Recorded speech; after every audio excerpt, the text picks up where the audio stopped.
So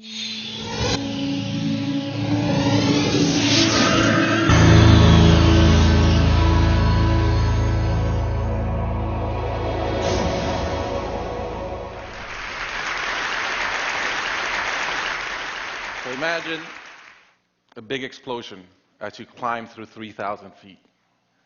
Imagine a plane full of smoke. Imagine an engine going clack, clack, clack, clack, clack, clack, clack. Sounds scary. Well, I had a unique seat that day. I was sitting in 1D. I was the only one who could talk to the flight attendants. So I looked at them right away, and they said, no problem. We probably hit some birds. The pilot had already turned the plane around, and we weren't that far. You could see Manhattan. 2 minutes later, 3 things happen at the same time. The pilot lines up the plane with the Hudson River. It's usually not the route. He turns off the engines. Now imagine being on a plane with no sound. And then he says 3 words, as unemotional 3 words as I've ever heard. He says, brace for impact. I didn't have to talk to the flight attendant anymore. I could see in her eyes, it was terror. Life was over. And I want to share with you 3 things I learned about myself that day. I learned that it all changes in an instant.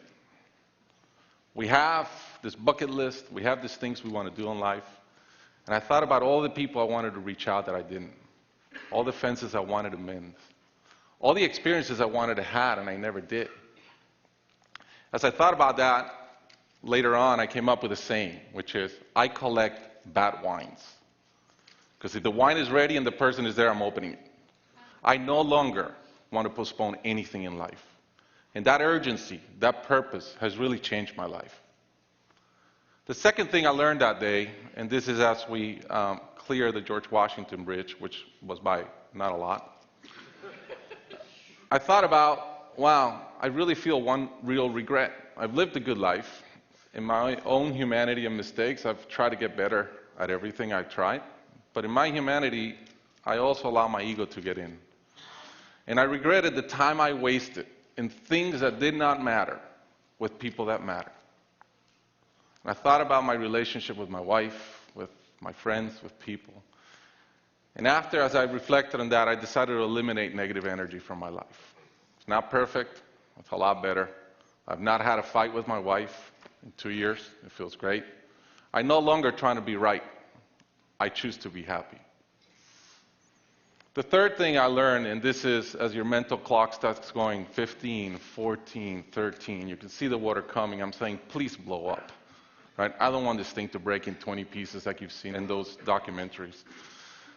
And as we're coming down, I had a sense of, wow, dying is not scary. It's almost like we've been preparing for it our whole lives. But it was very sad.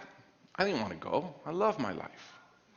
And that sadness really framed in one thought, which is, I only wish for one thing.